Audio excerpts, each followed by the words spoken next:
An encouraged ni kata mana jakong'o ma samoro wanyalo nyiero ka nyalo yudo opportunity mar timore nade mar bedo wende gi mamit mindiko gi kadi bede ni nitiere ng'ato ma jawer kata kwaya moro ma de gombo ni mondo mi ipuonjgi wende abila gi be in giwere no. Gima achiel kuom gima miyo videos ga tin e YouTube en ni I'm so much engaged with choirs moloyo kata kaka wero solo. Koro solo ka winjo message moro ma pod ok adwa chande jakwaya tich kwaya tek matin. Pod ang' udhawru gi jogo, pod ang' iyuari jomodeko ang'o. Koro miyo that spirit of writing nyalo timore nade. Koro ka nitie message moro ma dwaro ni mondo chop ne jopiny ma iso agent tatime kenda. Mane kaka awero solo. Ka nitie moro ma paro sana ni koro to ninga mi jopiny taduga time ang'o kenda. But mostly I write songs for choirs kendo bende the upcoming choirs wawach kamano athoro yudo upcoming choirs mondo gimbe gibi ang'o gibi malo to kata mana church na Sofia bende ayudo opportunity mar chung'e mbele gi kendo puonjo gi ang'o we to ok en gima chakore sani, it has taken some years. To bende kata mana jo solo musiepe na bende ka ng'ato gocho na ni kama to nikech haraka ma samoro gibedo go ibiro yudo ka length of their songs mandiko negi ok nyal chalore gi length mar songs ga kech an patient gi maker to siepa moro manyalo wacho ni ndik namba bit asetimo nyalo bedo ga raka of dware the very day mogocho nie. Koro miyo message nyaka bed so squeezed mondo mi o sweet thuolo manodwaro en bende. To kamara to I can even take a year depending on the message I want to pass. Tiende ni songs tanyalo ndiko piyo kata mana paro dichieng but message biro pogore. Koro kipenjo gimomiyo messages mag wenda beyo tabro nyisi ni kanitie madwaro mondo donj kabisa to akawo ne thuolo. Ok ni otama ndiko kuom thuolo matin but akawo ne thuolo mondo winjre malong'o. Miyo ka ng'aduogo godhiambo samoro ka tich tanyalo timo editing ne gima nawacho kani adwa ni mondo aloke ane. Mondo mi biblically bende waringe ok onego wawera wechegi kowuok e pachwa wawegi but biblically bende nyaka watimre nade wagine. Kura capture ne to muma ng'ani to wacho nang'o ng'ani to pache paro nang'o ge muma. Koro chuna samoro adhi atimo editing agolo gima nasendiko atimora nade arwako manyien. Koro nyalo budho kanyo kapok aringo kode studio mondo adhi agole. Kamano.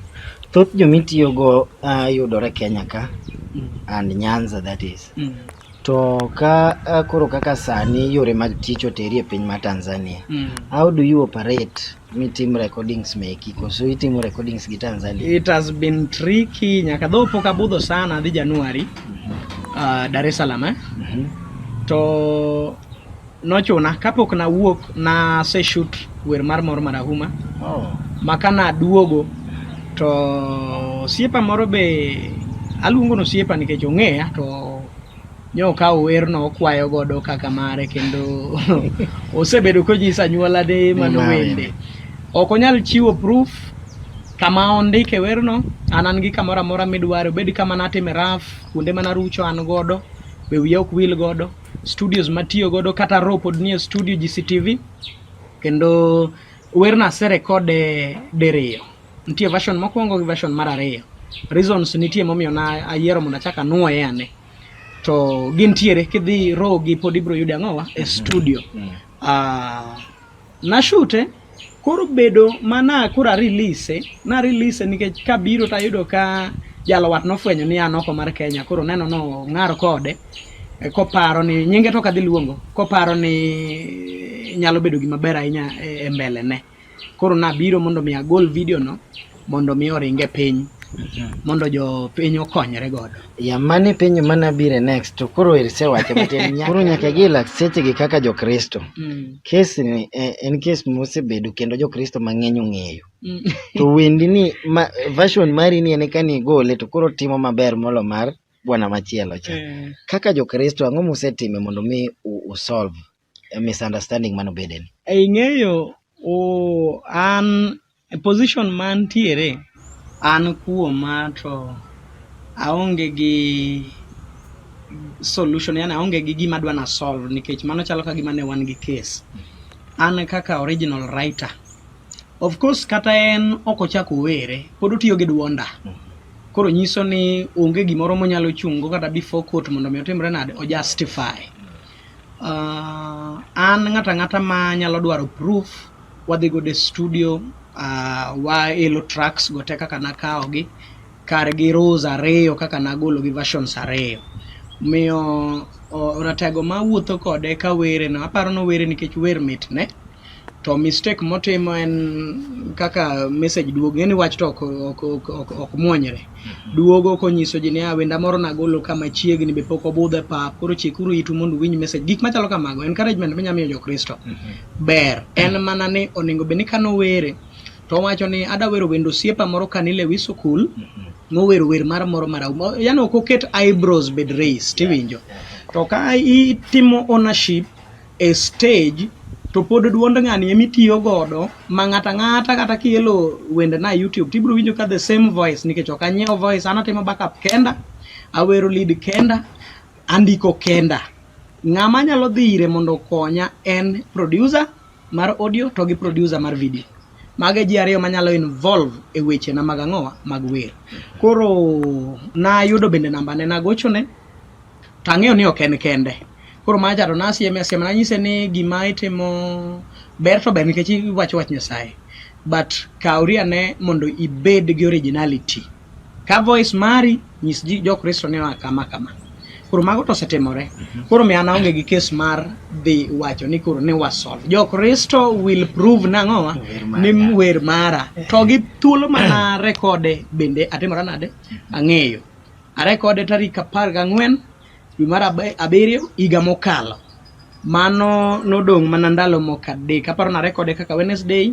tarik 17 mana time launching mara mar Lazaro ne Sabath MC mane ni kanyo niluongo ni Ambani sane somo pastor onyalo prove ni kanye kama na kuongo test werno for the first time to kase wero the title of the album koro an gi full proofs mar wacho ni wer mara nyaka kama ndike nyaka gik moko duto nitiere ero kamano ratego kaka jawer kendo japuonj mar wer challenges mage inyalo nyiswa ni kadho e nyaka gi lakseche challenge maduong' mang'eni mako jower achiel en piracy omoro ga i japuonj wer ka owinjo ka ondiko wende moro to ng'ato okawo kapok otieko kata puonje jo Kristo to winjo kata ni ng'ato record ko kamano tisepuonjo mobedo recorded to ng'ato chako kawe dhi otimore nade ma bende otimore marach kuom jopuonj bende mang'eny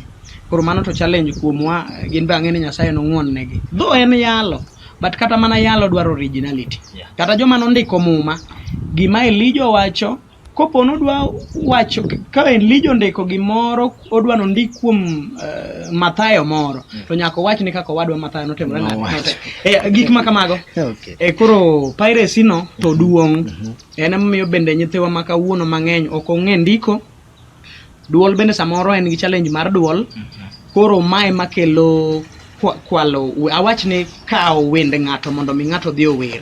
koro akwayo jo winjo marwa ni kopo ni ng'ama kamano nitiere kata kopo ni achiel kuomgi to dhi wuowa kare gi wuon wer to mi ti dhi konyri godo kama ni dwa dhi konyri kech sani ng'eyo mang'eny ni ji modhuro kawo wende hit songs mag jowetegi kokawo mara moro okawo mar Max Kogai moro okawo mar ng'ama chielo to ochoko gi kaso kwayo kiche to dhiye koro this should sound as a warning to all of us mar upcoming. Talk to ng'ami paro ni nyalo approach mondo konyi biro malo mondo originality identity mari obedi